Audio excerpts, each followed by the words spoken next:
part of it is that I think that it is an evergreen desire. Like, it keeps coming back no matter what happens culturally. I think there's always a hunger for the story that kind of sheds the light on these kind of basic questions about being a human being, which is, I think, what Fables are about, right?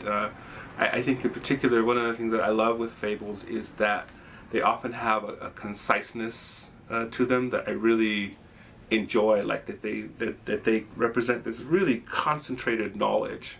It's like fables are like the kale of the literary world, right? It's like the equivalent of a superfood, right? It's super packed with ideas and with ethics, and so I think that fables are really fascinating to me for their economy, because they get the point across quickly, and for the way that often they're also kind of simple.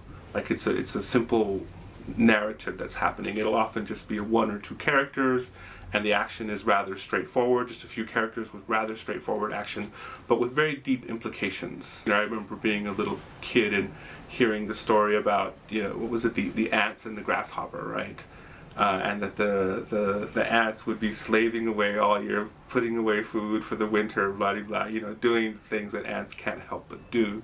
And the grasshopper was fucking around. And it was, it was fiddling, and it was messing around in the summer and enjoying and not preparing for the future and having a great time, right?